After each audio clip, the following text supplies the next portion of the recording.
right, everybody. Thank you for joining us. This is the Southern Region Advisory Council meeting. We'll kick it off with our introduction. We apologize, we're a couple minutes late, working through some technical difficulties. We are here in Cedar City, Utah at the DNR office, not the DWR office, but the DNR office here. And today is August 5th. It's about 6 p.m. Mountain Daylight Time. We're also streaming this meeting live on YouTube. I'll give my little introduction that I absolutely love to read every time.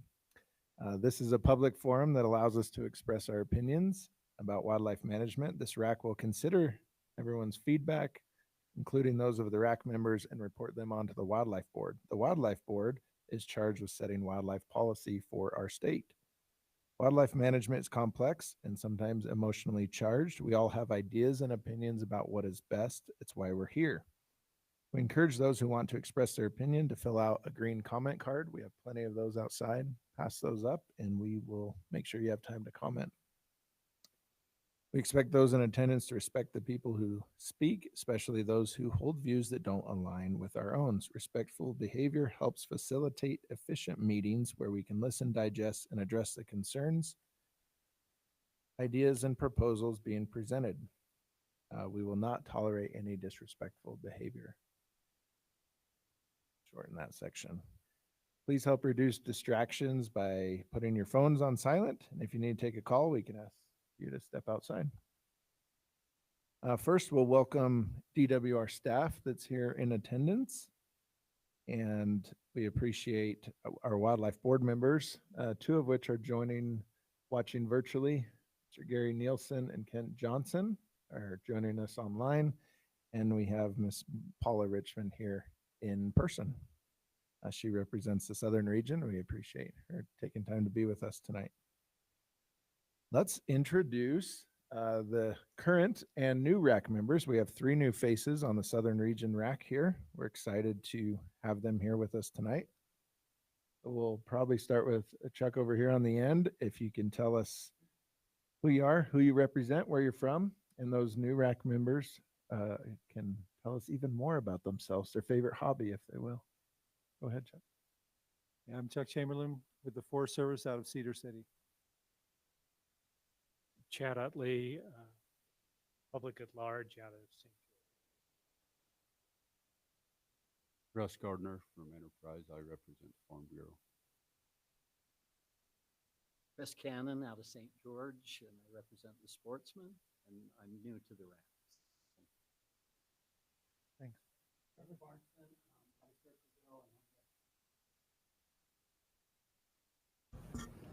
Bryant Johnson, Monroe, Utah, and I represent public at large.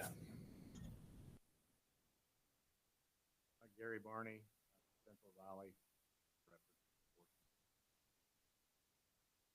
Very good at projecting. I'm Brooklyn Cox. I'm from the BLM in Cedar City. Thank you. We've got our 3 new RAC members, Gary, Trevor, and Chris. Appreciate you being here and being willing to support. I'm Austin Atkinson. I chair this RAC and represent public at large. And representing DWR today, we don't have Kevin here tonight. He's off doing something not very fun. So introduce yourself, please. I'm Teresa Griffin. I'm the Wildlife Program Manager with the Division of Wildlife Resources, filling in for Kevin Bunnell tonight. That covers everybody. Appreciate it. We welcome those members of the public that are here and those watching on YouTube. This will live forever on YouTube, so we're careful what we say and what we do. The public that are watching on YouTube have previously provided comments, and they will not be providing live comments. Presentations were provided previously, and we've received public comments on those. Okay, let's move on to our agenda. I will entertain a motion for the approval of the agenda and the minutes. Agenda for tonight, minutes from last meeting. Have any clarification needed or? Chuck? I motion we approve the minutes and the agenda. You got a motion by Chuck to approve. Do I have a second? I'll second it. Second by Bryant. All those in favor, raise your hand. Unanimous. You can vote on the agenda. You can definitely vote. Okay, you guys are good. It's unanimous. Approval of agenda and minutes. Let's go. Yes. Austin, a quick question. I think I was watching one of the meetings and they swore the new RAC members in. Do we need to do that? Or did that already happen for them? I think that was the board meeting. Was that the wasn't it? board I think meeting? that was the Board board meeting. meeting. I don't think RAC members are sworn in, right? We get a Bible out if you want. Maybe that's what it was. Thank you. I'll cover that in just a second. So now it's my turn to give you a wildlife board meeting update. The last wildlife board meeting, well, the real last wildlife board meeting was June 12th. And that meeting had quite a few motions. So it's typically my duty to go to those meetings as the chair and provide everybody with an update. The dedicated hunter rule amendments to allow for banking of hours in the same year before you're drawn the dedicated hunter permit, that did pass unanimously. So now you can bank hours or pre-store them before you draw. The next agenda item was the conservation permit program rule amendments. Just slight changes there, and that passed unanimously as well as presented. The outfitters, guides, and spotter rule amendments. That was a little bit of a messy one.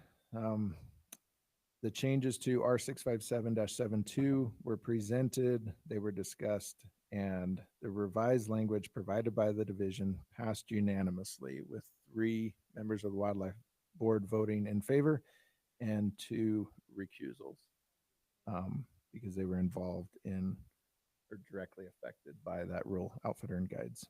So it did pass as is, and July 1st, that rule went into effect, and there's been registrations happening. Guides and outfitters are getting licensed and hopefully working through that program as is. Agenda item about CWMUs and public land variance requests. The motion was to approve all presented by the division with the caveat that as landowners apply for the program going forward, that they understand there's another option available to them. And that passed unanimously. All the CWMUs passed that had public land. The next agenda item was in regards to WMA or Wildlife Management Area exemptions from license requirement. And that was to include the exemption for federal employees accessing WMAs while conducting their official work duties. That passed unanimously. And that's in alignment with how this RAC voted. And there was a sage grouse translocation motion, and that passed unanimously in favor to approve the translocation as presented. Then the motion to approve the possession and release of pen-reared game birds rule amendments as presented by the division also passed unanimous in favor. And the last agenda item was the Antelope Island Memorandum of Understanding. That was the new MOU put out by the division, and that passed unanimously. So that connects DWR with state parks, Antelope Island. At the end of that meeting, they elected Gary Nielsen as the chairman of the Wildlife Board with Paula Richmond as vice chair. Then August 1st, I did not attend this meeting. This was last Friday. This was an emergency meeting from the Wildlife Board that was called, and it was focused around 2 things. That was the introduction of 2 of the 4 new board members. So we got 2 new ones. The ones that were sworn in were Bob Christensen from Altamont, Ryan Fouts from North Salt Lake. And then the other 2 board members, Chris Robinson from Park City and Justin Oliver from West Haven. They were not in attendance at the meeting. I believe they will be sworn in later. So we've got a full wildlife board again, and they were called for this emergency meeting in regards to the Monroe Mountain or Monroe Canyon fire on the Monroe Mountain. And so there was basically everything that was proposed was passed as is with the options. Is that correct, Wendy? So the hunters that have Monroe tags, mainly for the early seasons, up through the mid-October, have the option to surrender their tag, get their points back, get a point for that year, get a refund, or keep their tag as is if they want, or get a variance to extend it to next season. So they have up till the day before the season to do that. I think a lot of people are waiting to see what happens with the fire. Right now, the closure order, I believe, from the Forest Service is through September 30. Obviously, they can change that at any time and open it back up, but that fire is still active. And so that's why the board meeting was called. So there's mechanisms in place, and it could affect the later hunts even into late October and November at the division's discretion. So all those options are only for the Monroe unit. But this was following procedure. So that meeting happened Friday, just last week. All has been traveling all around to hit all these meetings. So appreciate that. But I think that's it for my wildlife board meeting update. Is there any questions? Brian? I just wanted to thank the Wildlife Board for what they done there. To the average person, that's a big deal. And as a customer, it's nice to have that. I had that option in Colorado 3 or 4 years ago, and it wasn't near the fire the Monroe's been. So that was a good thing they done.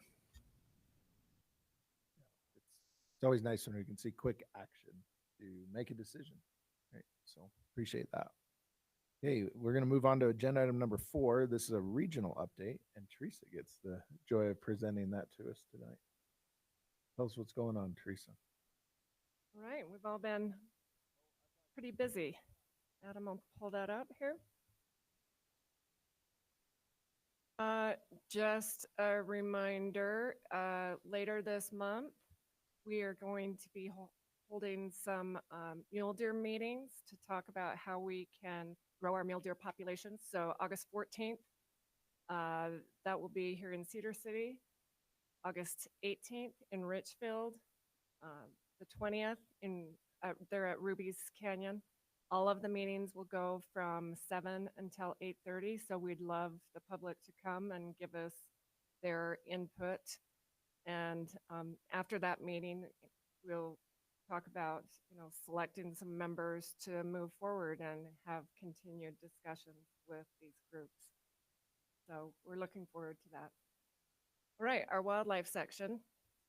All our biologists have been busy with preseason pronghorn classification and elk classification.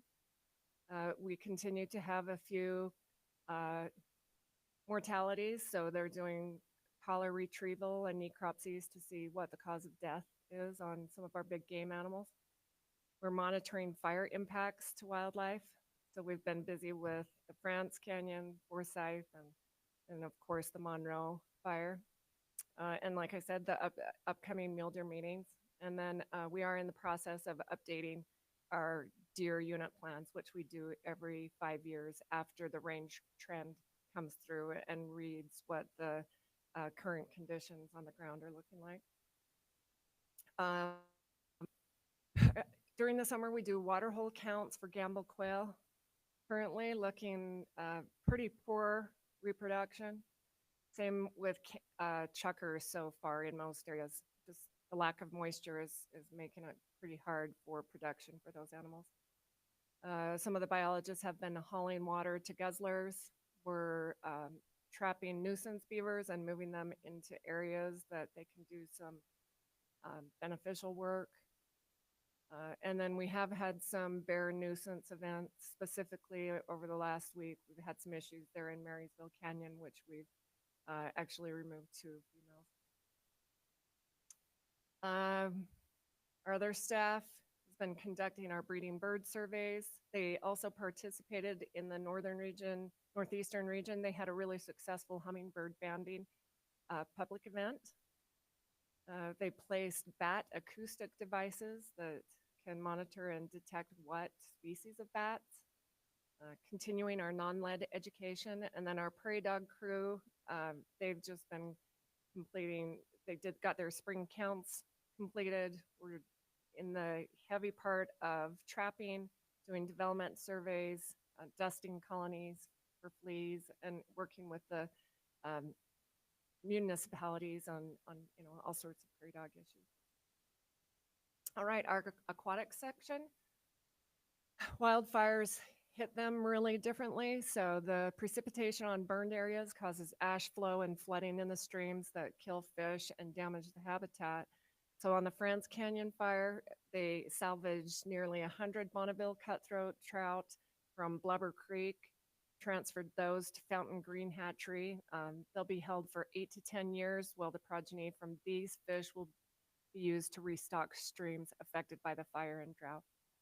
On the Forsyth, down on the Pine Valley unit, they attempted to salvage Bonneville cutthroats in Water Canyon, but very few fish were found. The drought has already negatively impacted that population. And then on the Monroe Canyon fire, the water quality in Manning Meadow Reservoir could be impacted by the sedimentation, by those ash flows in the future. And then most of the western toad habitat has burned. So we'll continue to coordinate with the Forest Service. Our Washington County Field Office, the Western Toad, the DWR and Loveland Planet Aquarium released 1-year-old toads on the Ponsagon at the end of July. On the 6th of August, additional toads will be released from Waweep Fish Hatchery and the Omaha Zoo. For desert tortoise, they've been doing long-term spring monitoring that was completed in June with 319 kilometers surveyed. Live adult and juvenile tortoises were observed, but also a high number of recently deceased tortoises. So on the Escalante, the 3 species, they've completed long-term monitoring from sand-washed Boulder Creek, but they had good numbers on flannelmouth, bluehead suckers, and the highest number of round-tailed chub captured since the monitoring began. The southern leatherside chub, they completed long-term monitoring in the middle severe. The initial monitoring was in 2013, and the leather side were well distributed. Out at Gandy Warm Springs in the West Desert, they conducted some rotenone treatments to remove invasive armored catfish back in April and May. And then the spring snails, the endemic Santa Clara bird population survived the Forsyth fire. I had to ask how to pronounce that, even though the surrounding area burned. So they're continuing to coordinate with the Forest Service. On the Virgin River, with the woundfin, the July efforts to collect wild fish for broodstock supplementation was unsuccessful. They're grateful for the support and assistance from everybody. They'll try again in the fall. For willow flycatchers, they have 9 breeding pairs and 9 fledglings. They're monitored removal efforts that will continue through August. Smallmouth bass, they're currently aging fish collected during spring mark and recapture at Quail Creek. The next step will be population modeling to determine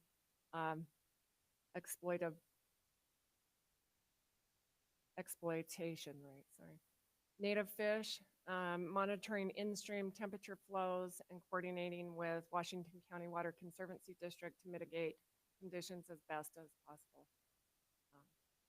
Okay, our habitat section, there's some dramatic pictures of our fires. So they're participating in teams for developing rehab for the France Canyon, which was 35,000, the Forsyth, 15,000 acres, the Gap. That one was the one up by Scipio, is that right? 671 acres, and the Monroe Canyon, I think they're up to, was it 68 today? And we are having a Habitat Council tour on August 26th and 27th. So we'll meet on the 26th at the Bicknell Bottoms and tour the Parker Mountain. And then on the 27th, we'll go to the Fish Lake Marinas and Twin Creeks. And you can contact Gary Besant if you'd like to attend those, and there's his information if you want to reach out to him. Our outreach section, this Saturday, August 9th, they'll be doing a Tusher Mountain goat viewing event. That's always a fun one. They just wrapped up the Juvenile Justice Summer Program for troubled youth. Dedicated hunters should check the DWR website for a list of projects in their area. Check their progress online and ensure the checklist, whether they've got their service hour, their ethics and conservation courses. Make sure they've got a current hunting license. Everything, make sure you've got all that in order to receive your tags. Our law enforcement officers have been busy helping with security on many of these fires in the region. Our officer, Jeremy Butler, was promoted to sergeant in the AIS program. I know the wildlife section is really going to miss Jeremy. He's been fantastic. So, in addition to regular patrol and case investigations, officers are trying to educate voters that they need to stop at the new Kanab AIS inspection station. Many boaters are not stopping for that inspection, so hopefully we'll get people educated on that. And that's all we've got. Thank you. Think of it if you have any questions for Teresa. I have a quick one. As far as these meetings that we start next week for the mule deer, can you give us any insight? What's the format there? Is it Q&A? Is there a presentation, roundtable? Do you have any idea? We'll kind of do an introduction, and then our director, Riley Peck, will have a short video for us. And then Adam, here with our outreach manager, he will do some Menti surveys with the group. So we'll ask him a series of questions and kind of build some feedback. And then we'll kind of do roundtable and get people's feedback, whether what units you're interested in, if you have ideas about different habitat projects or higher mortality or predator issues. So we're hoping to get a lot of interactive feedback. Hopefully those are productive. Is it fair to say something like this has never been done at this level before? We've tried different ways, but we're trying to do it differently and really engage and work better with our partners. Yeah, so, and that's open to everybody, any member of the public, RAC, anybody who cares about mule deer, wants to talk about mule deer, invite them to attend one of those meetings. They're across the whole state, different dates. If you can make it, please be there. Thank you. Okay, let's move on to first big action item we have for tonight. We've got a pretty simple agenda this evening. It's a good one. So we're going to go to agenda item number 5, recommended changes for some R657 rules with Lindy. And we'll turn the time over to her and then open it up for questions. Lindy, do you have anything to introduce us to your agenda item?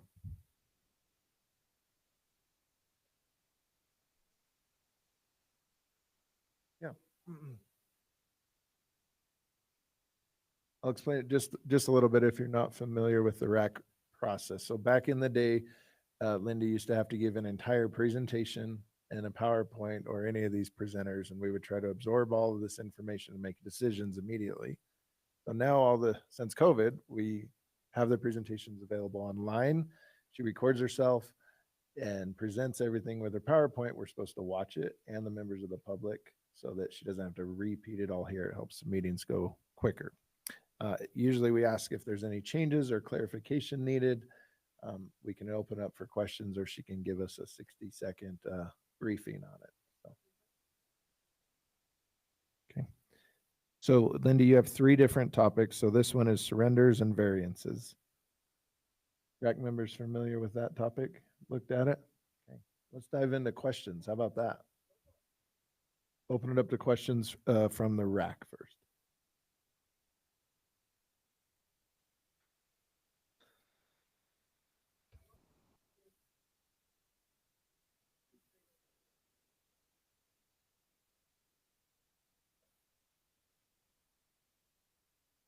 They're all different, sorry. All right, this is Lindy Varney. She's up on the mic. It's a technical difficulty day, guys. We got you. Any questions on this side? Okay, I got a couple questions. How is it determined on variances or surrenders, like what we just did with this emergency meeting. We have some hunters saying, well, what about Pine Valley? You know, it burned some of my unit too. Or what about Ponsagant?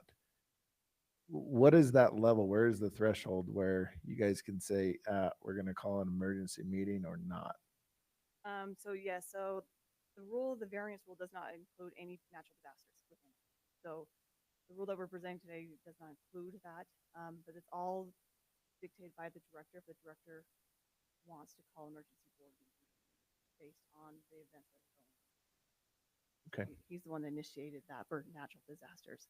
So currently, none of our rules address anything with natural disasters. However, Director Peck has taken the initiative to direct me to come out later this year with some language to help with natural disasters.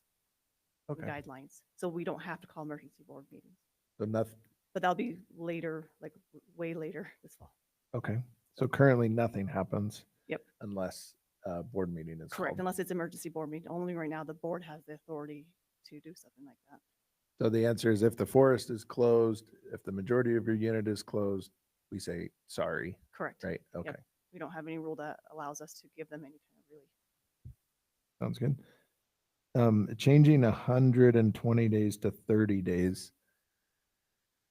I'm still just trying to understand that if someone gets a permit and then they forget to go on the hunt and then they get a cold during the hunt, I mean, the hunt can totally pass and 30 days later they send you a letter that says, give me a variance. They can currently under the rule that it is.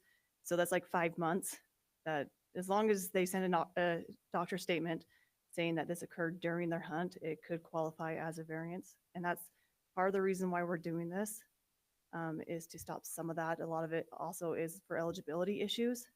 But a lot of our variances that get turned in closer to that 90 to 120 day timeframe, law enforcement does look into those and has made some cases of people actually out there hunting. Gotcha. Because you can't hunt for more than 1 day. Correct. Is that accurate? Okay. You have to be substantially precluded, and that means more than 1 day. You're out there in the field, you do not qualify. So help me understand on the Monroe Mountain, for example, those that choose, I believe it's option 3 and get these variances there.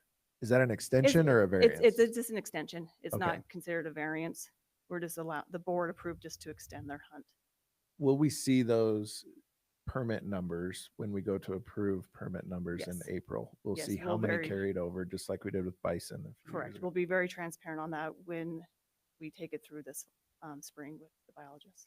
What about with these that get a variance because they got sick or couldn't go on their hunt? Do we see those numbers next Do year? not, they're so small Okay. that it doesn't make a biological impact. So the biologists have felt fine with those. About a decade ago, we changed the variance rule because we used to allow season extensions for limited entry and once in a lifetime. And that was making a biological impact. And that's why we only do season extensions for the once in a lifetime species now. So if it's a limited entry permit, they only get their points reinstated. So if someone draws a sheep permit this year, once in a lifetime, Mhm. and they don't go because they get sick, we bump them to next year. You Mhm. tell me if that's a variance or extension. That's a variance that A approves to variance. extend their hunt to next year.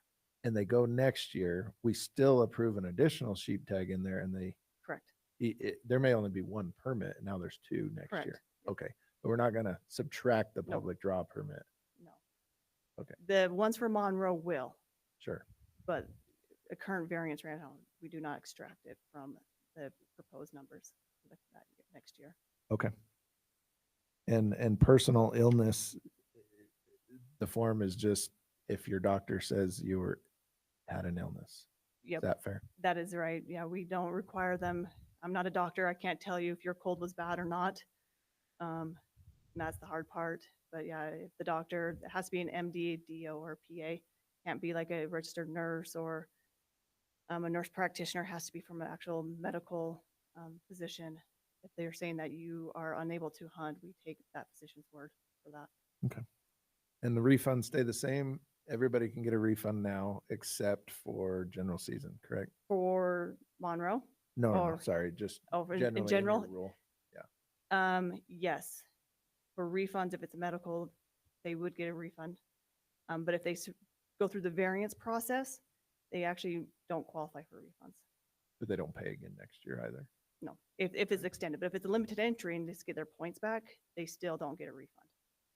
Because state code says their tag has to be turned into us before the end of the season to qualify for the refund. Got it. Okay. I'm fresh out of my questions. Sorry. Anybody else? It's a complicated process. It's complicated. Okay. Any questions from the public? All right. Teresa's going to share the public comments that we received on this in the vote. So for the public comments, we had 3 people comment, and all 3 of them strongly agree. A weighted average of 5, probably. Yeah, a weighted average and no actual written. Perfect. Lindy's going to take that as a win. So, all right. Public comment. I have one comment card. It doesn't apply to this agenda item, but we would love to hear your comments, sir. So I think we can take that now. This microphone's working here, maybe. We'll turn this microphone on, Mr. Bill Lane, and you'd come up and state your name.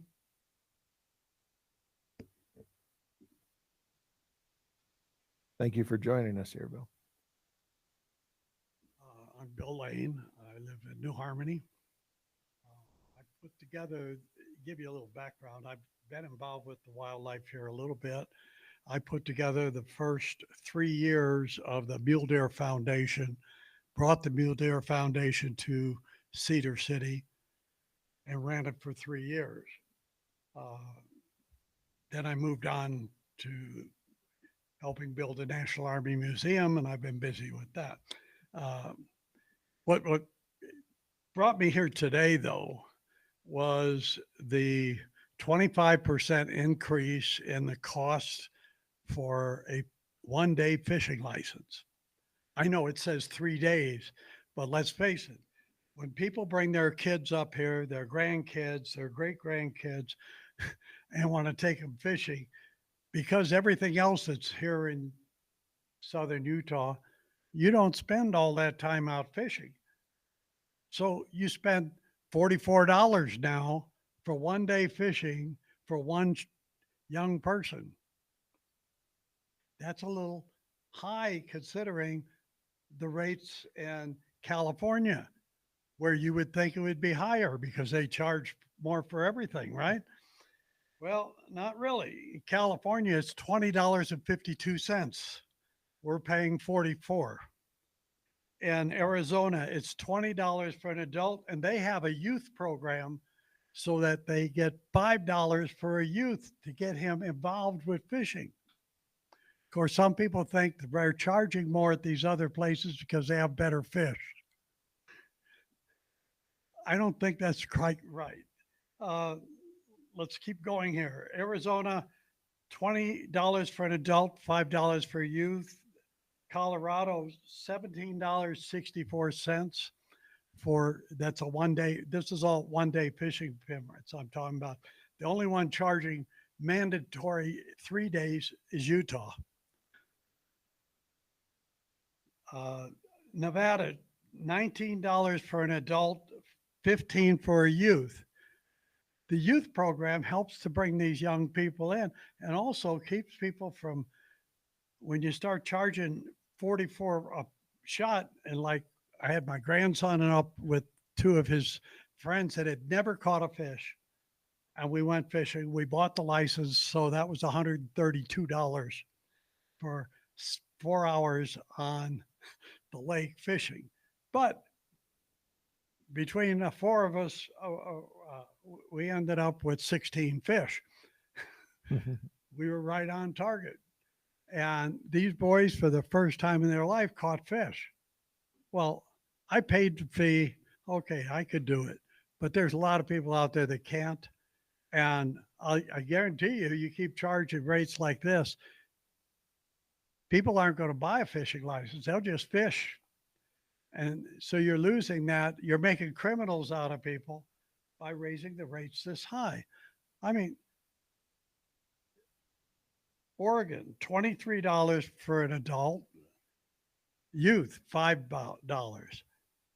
I mean, it's absurd that we've gone that far.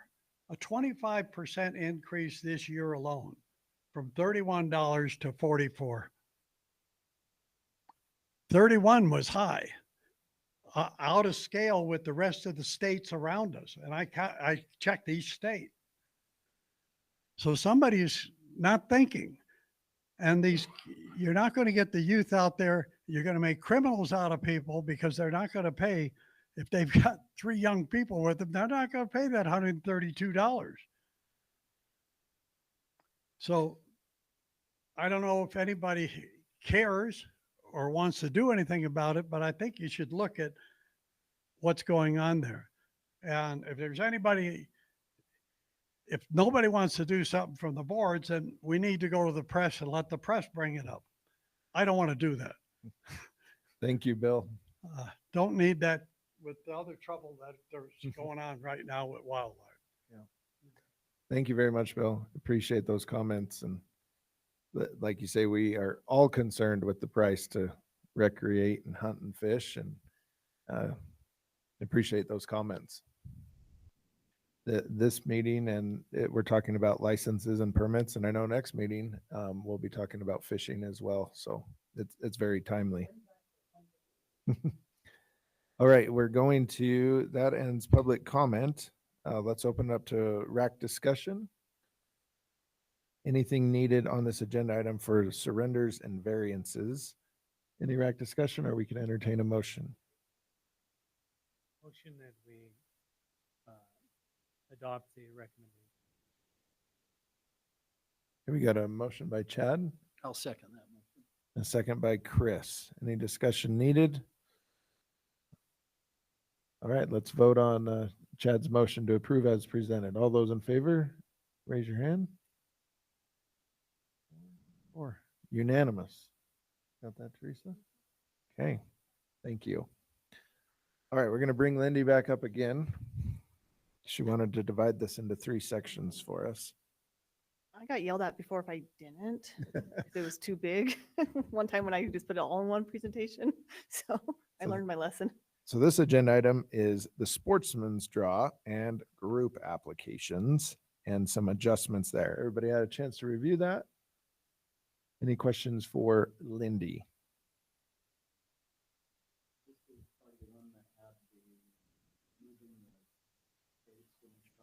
Hit your mic there, just make sure. This one that was moving Yes. them, some of them from a Sunday to a Monday or Sunday to a Cor- Saturday? Correct. If the September 1st date fell on a Sunday, we would move it to August 31st. And then a few hunts that start, well, one hunt that starts on August 1st, the bison. If it started on a Sunday, we'd move it to August 2nd. The reason for that is because we typically try not to hunt in July. And so biologists didn't feel comfortable starting it on July 31st. That answers my question. Yeah. I just wondered why some were moving back to a Saturday and one was moving to a Yep. Monday. And that's the reason why the biologists didn't want to go into July. Also have other things that happen in July, like your trail camera season ends, the flying restrictions end. So they want to always stay away from July where They do. possible. Yep. Good question. Any other questions? Right? Lindy, in regard to the sportsman's tags, the $10 fee that you pay per species, or if it goes to 15 or whatever, I think we approved up to 15. That might be for the expo tax. Oh, for the expo? Yeah, I guess that's the That's expo. just the expo. Anyway, the $10 fee, does all that money go to those who are conducting the draw, or No. does it help fund you guys? Yes, the majority of it comes back to us. Currently right now we're with System Consultants, and right now it's about $2.50 that we pay the contractor, and then the rest of it comes back to us. We actually are switching contractors on September 1st to Aspera, and that price is actually going down per app. Can't tell you how much it is, but it's a lot lower. But Okay. the majority of it comes back to us. That's the second part to that question. With that being the case, would it be beneficial to have the sportsman drawing in conjunction with the regular drawing draw the sportsman tags first, because of course they're the most sought after tags. And this will go into our other part that we're talking about. Then they would still be able to get their point for the species they'd applied for. So conduct is still in March, like this? Yeah, just conduct it with the regular draw, because I That think would- you are missing out on a whole lot of people that are out hunting in November. They forget about it. That is a possibility. And You it know, that- might that- help you out. That does fluctuate, that applicants, that would, if we moved it into March, that would affect the bear, because that season starts before the application would close. Turkey. You could put them all with their regular draw for that You species. though. could. That's something that we could definitely consider, and look into something like that. That would take, just to relook at everything. Okay. Not a bad idea. I'll get in further, Mhm. when I get to the comments, and I'm going to recuse from voting on this because we'll get into that in a minute. Other questions, Chuck? Yeah, how much pushback did you get on the allowing people to buy points if they draw on a sportsman tag? Did you get any pushback at all statewide or? So far, no. I need to follow up with that. What are you going to do of all those that didn't get to buy their point in years past that have drawn sportsmen? The current rule is for moving forward, starting with this 2025 sportsman. We typically don't go back just because where's the clean cutoff date? Like, do we allow 2 years ago, 5 years ago, 10 years ago, or 33 years ago when this started? And so, moving forward, we said that we would start fresh with the 2025 applicants moving forward. Coming up with that date is just so Yeah. hard. If somebody draws a limited entry species for the sportsman, do they incur the waiting period? No, They No. do not. not for limited entry. So your proposal is they could buy a point, say they drew deer, limited entry sportsman, they could buy a deer point that year as well Correct, and be able to apply the very next year. No waiting period for them. correct. Okay. Because right now, they can apply for a different species of like limited entry. We're just saying that you're now able to apply for the species that species. you weren't eligible to apply for. And then where are group applications not allowed? I know you're adding it to the management buck, Mhm. but where else are they not allowed currently? Not in the big game rule, that's it. Okay. Other than, you've got like your bear can apply as a group in the bear application. That's because there's low numbers for each season, so that's kind of impossible. A lot of people would be excluded from the drawing. Yeah, and then our once in a lifetime species. Sure. Okay. Brian, you have another question? I guess my question with what Austin brought up there was part of what we're doing here is trying to clear up this rule because it should have matched the other rules with the other draws prior to this. And I'll just get it out in the open right now. I drew the sportsman tag in 2022. It was a buffalo tag. I was not part of the RAC at the time.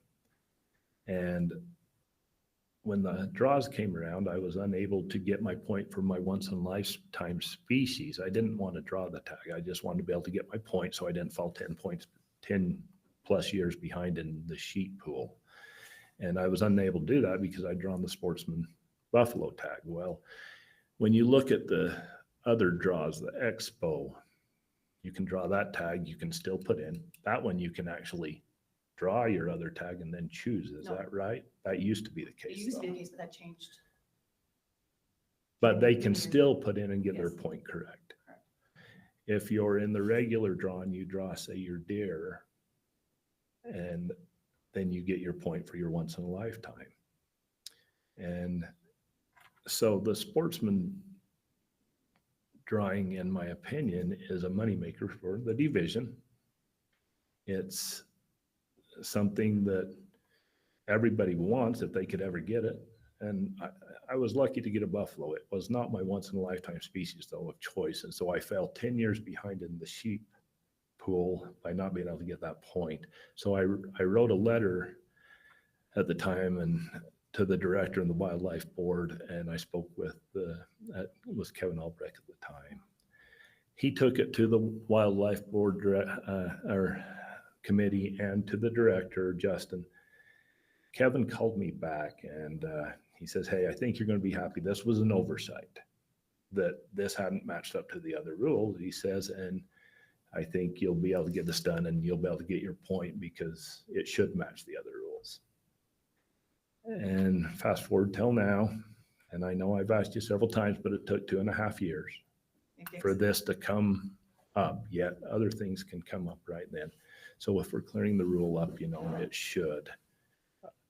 I actually am glad it's going to be fixed. I would love to go retroactive because it should have matched the other rules because of that reason. It does, 1 year on a sheep point means a lot. And if it needs to incur a waiting period for deer, I incurred a waiting period of never again on my once in a lifetime because it was a buffalo. And I actually ended up mentoring that tag to a daughter. But yeah, it's not something that comes up very often because if somebody draws their once in a lifetime tag that they're actually applying for in the regular draw, it's not going to matter. But if you draw another one, then yes, it becomes. And you are correct. That did happen. Unfortunately, it has taken that long. I'm not trying to put blame on anything or anyone, but it has taken that long to get on the agenda. I've kept being bumped several things because of other pressing matters, and unfortunately, when I got this opportunity, I'm like I said, I totally understand, and it's not to blame anyone or putting blame, saying, but that it did take that long to get on the agenda to correct this rule because it was an oversight because we do allow it for conservation, expo, and then this one was the oversight. And I'm not trying to blame No, I anybody. totally get it. I totally appreciate that it did get here. Yep. At the time that I wrote that letter, Yes. it was part of the reason when they called me back and said, hey, I thought, hey, they're listening. Yep. And I had been to many racks and I'd seen we don't get much turnout. It was part of the reason that got me to apply for the rack. And No, we appreciate that, and like I said, I do apologize that it's taken that long to get this through, and you know, you guys have the discretion to make that recommendation as your motion, but typically we don't go back just because then at what point do we draw the line, even though I understand the situation. I won't be voting, I won't be making a motion, so No, you're thank you. But yeah. Well, your input is valuable. It's out in the open now, so. All right, the target's been drawn. So, any questions from the public? Summarize public comment. Did we have some on this one? For this one, we again had 3 people comment, 2 strongly agreed, 1 disagreed. So a weighted average of 3.67. And that comment was they disagreed that if you draw the sportsman's tag, you should be able to apply for a point. They wanted it to remain how it is currently. All right, I have no public comment on this agenda item, so we'll open it up for RAC discussion.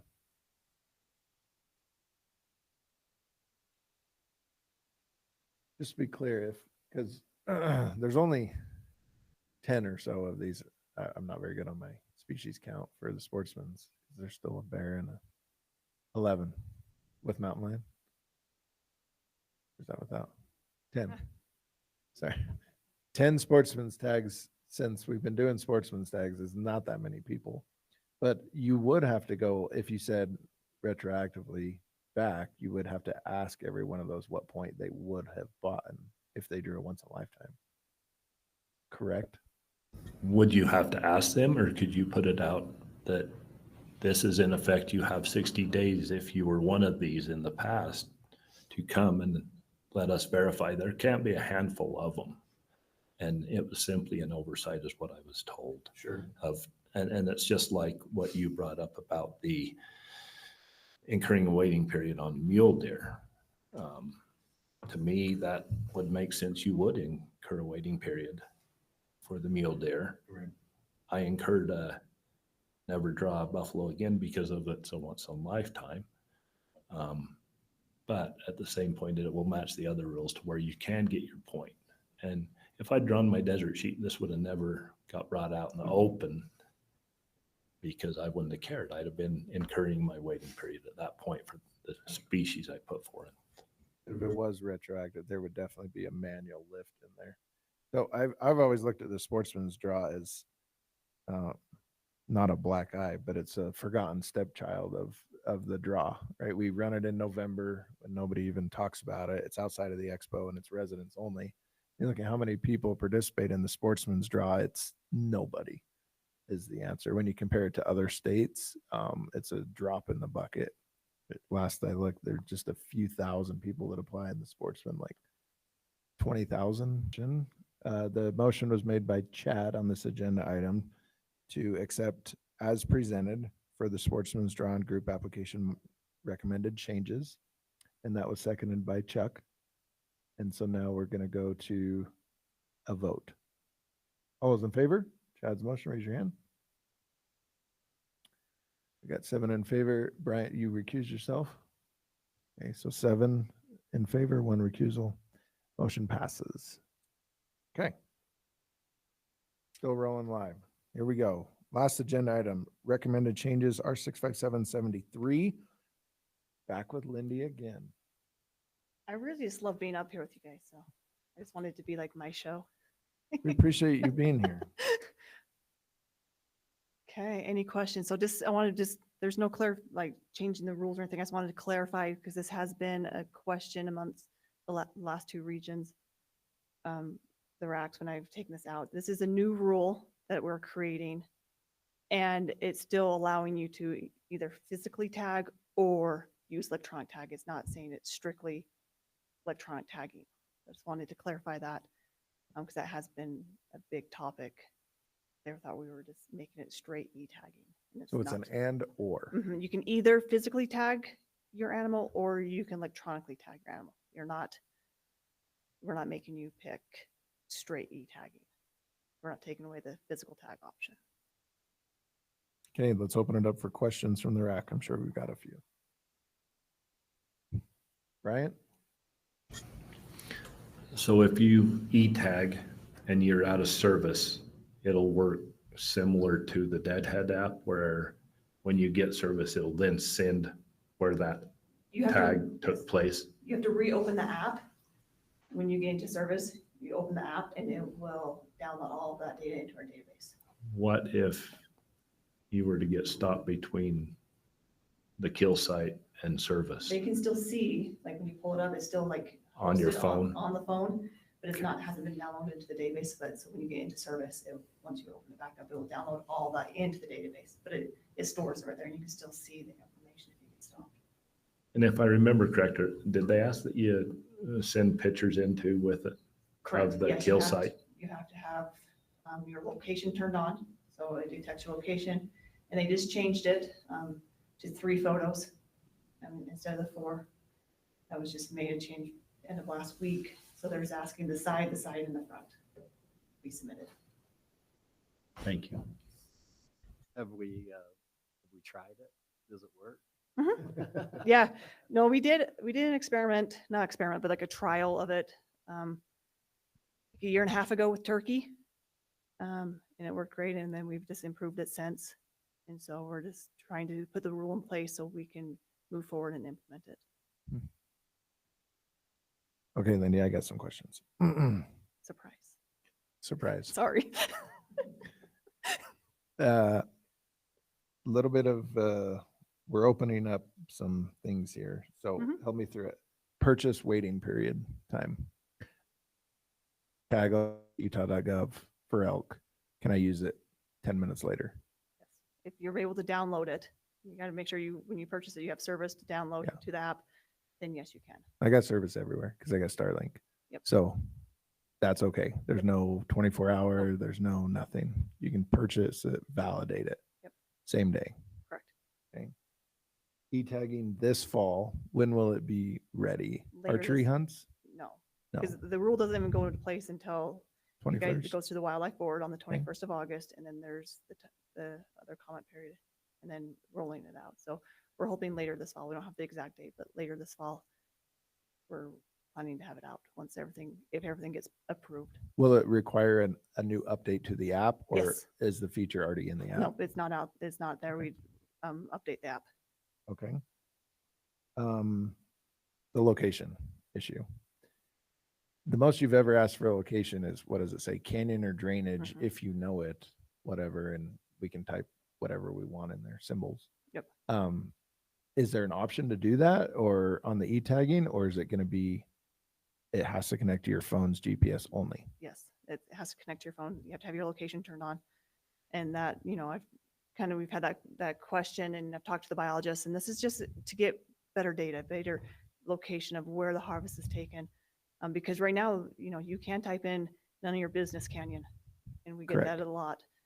And then this is just another tool to get more information so our biologists can have better information out there about where the herds are, where the harvests are being taken. Sure. And if you don't want to give your location, you can do a physical tag still. If that's your thing and you don't want to give up your location, we're not taking away the option to physically tag it. Now, I can go submit a public grammar request right now and get all your harvest data for the last 20 years. Mhm. What's going to protect that data from future We've requests? worked through it and made it classified information. That's one reason why The it's taken photos as well? the photos and the location. That's why it's taken a little bit longer to get this to come out, is because we wanted to make sure that was protected.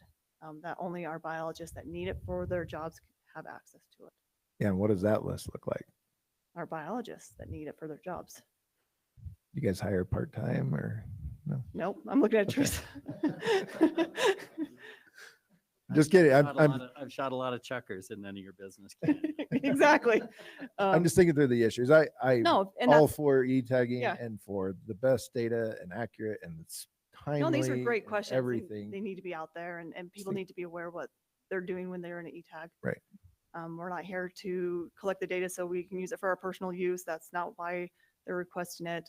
They want it so they can have better data. So when they do get asked the questions about locations of the Mhm. herd, they have better location than, none of your business canyon. There's no way to manually input it. Nope. Like, I know a lot of people that do not hunt with their location turned on their phone, They would have to- not on their photos. They would have to turn it on, or they would have to, when they went to e-tag, it would say it's not turned on, you'd have to go enable it. And then the photos, they can be of the evidence of sex. They can be of the, They were requesting the two sides, Antlers. the antlers, the side, one side, left side, right side, and then the front. no evidence of sex, even on antler lists. It's just picture of the head. Mhm. Okay. I'm concerned that nothing is placed on the carcass, right? So like in New Mexico, they went to e-tagging a few years ago and it generates that electronic harvest code, Mhm. even if you're out of service. And in New Mexico, for example, they tell you must affix something to the carcass with that code on it, write it on a pen, paper, permanent marker, flagging tape, duct tape, whatever, something on the carcass. You're saying I put my phone in my pocket and then I just drive home with an animal with absolutely nothing on it. Yep, because if you get checked, you still need to it's on you. So in the rule is saying that it needs to be in your possession. So then when you get checked, The that rule does say your possession. I can't have my buddy drive it off the mountain for me. it needs to be in your possession. Okay. I can't leave all of that animal or part of that animal. What do you mean So my buddy's going to drive the meat to the meat locker. Yeah. I've still got the antlers in camp, they need to have that to harvest code with them, it needs to be in the possession. a code. Mhm. So I could let my buddy drive it or take possession of it if he They have has to have this that code. code. Mhm. Okay. Because there's no transport. I'm form or not changing the anything. transporting regulations, it's just the tagging, Okay. but they do need that code. Nothing is placed on the carcass, not the antlers, not the meat, No. nothing. Nothing stays with the meat anymore. You remove that part. Yeah, law enforcement felt comfortable removing that from it. I got some of those in the bottom of my freezer. You can have too. Exactly. You're still going to send out paper tags. Do you have plans next year to be an opt-in? Do you want to tag or e-tag, or is that It's an ongoing conversation. That's where we want to evolve to. So yes, where you have to opt to either you want a physical tag or you're an e-tag. You don't know when that will roll out will be the next version, but that is in the works. We first want to get the first version out and then evolve from there. Okay. You can have both. Just going through my questions. What about wounded game? Is there a question in there about that? Yes. Because the full harvest survey is right there. You didn't show all those screens. I that you did go not, through. just because it would have been, yeah, but it's going to be the same harvest survey questions that you receive now. They'll just show like, how many days did you hunt? Did you wound anything? All those questions will be there. Yes. Will the harvest survey also be in there if Mhm. you don't kill one? Yeah. So the first question that pops up will say, did you harvest? And if you hit Okay. no, it will say, okay. You have other And questions? Did you in there, wound? And if you say yes, then it's good. But that's the very first question is, did you harvest? Okay. I think that answers, there's no sizing, or that's on those further pages you didn't Those are show. like of the. How many points? Yep, that's on and the further. that- Yep. Okay. Yeah, it'll have all the same questions that you're currently asked now. They want to show every single like slide. And some units will have different questions versus some other units, because we can tailor those questions a lot better, especially like on the Zion unit where we have to condor the non-lead. So, we can ask questions about that. So we can tailor based on hunt numbers a lot easier now that it's going to be, harvest surveys are going to be hosted in-house. So we have a lot more flexibility on hunt number questions. When I take an animal that I've killed into my taxidermist now, I just write some numbers down and You here. need to give them that harvest code, and that we're Okay. actually, they have a system in themselves that they can log. because it's usually like their permit number and they have all that, but that That harvest code will show them what they need. the harvest code is what they're gonna need Yep. for their log. Okay. We have a different database for them that they can use that will show, that can log all that information. So it's a pretty cool system. Okay. So they are developers, it's all of our IT, DTS staff that's developed it. So it's not been any additional costs or anything. It's actually going to save us money in the long run because we can less papers printed, but our DTS has put a lot of thought into it. They've worked through all the issues other states have had. So it's exciting, Mhm. to when hopefully we can get this to roll out. I'm out of questions. Sorry, guys. I've got one. Gary? Yeah. So do you have all your officers on board with this? Do they e-tag or paper tag? Yeah. Yes, they're on board. They know it's coming out. They know that they'll, be watching for it. But yeah, they're working. Some of them at first, but now we work through all the kinks over the years with them and work closely with law enforcement. They like it. So they like where we've ended up. And hopefully your phone doesn't die, Gary. He's got a code somewhere, but it's dead. All right. Any other questions? Questions from the public? Brooklyn? Yeah. Grab that microphone. I'm sure that other states have already worked this out, but how are you going to keep people from double tagging? I mean, you go up, you shoot, you tag it with your personal, like your physical tag. You go up the next day, you're some very lucky human that gets another one. And then you have your digital tag. How do We have law enforcement for that. And no Yeah. matter what we do, we're not going to stop poachers from poaching. Unfortunately, if you're going to deceive the system, you're going to deceive it no matter what we have out there. But our law enforcement's very active, and they're they're really good. It happens now. You can go down to Walmart and get a duplicate, so you can actually have 2 physical tags in your pocket. So that whole thing is something that can go on right now.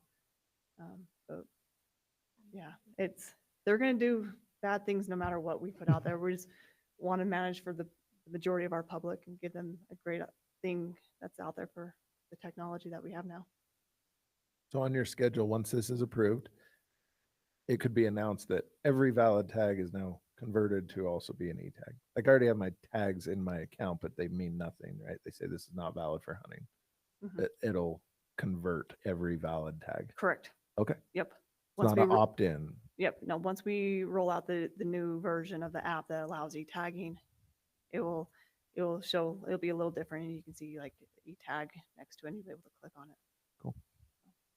Questions from the public? All right, public comments that we got in. We got a couple. Again, we had those same 3 people commented. All 3 strongly agree, a weighted average of 5. And the only comment was, will people have both e-tag and physical tag? So Linda hit on that. Sounds good. Thank you. No public comment cards on this one.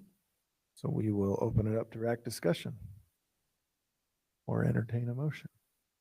Any concerns, thoughts, changes we need to make?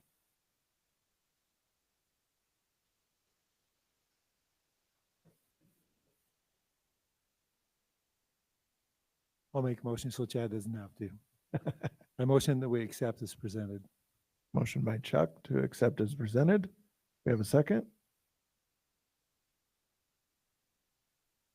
I'll be happy to say. All right. We got a second from Chris. All right. All those in favor, raise your hand. Unanimous in favor. Okay. Thank you, Lindy, so much. That ends our action items for tonight. Appreciate everybody's attendance. Other news before we close. So this board meeting will happen August 21st up in Farmington. And then go into effect after that.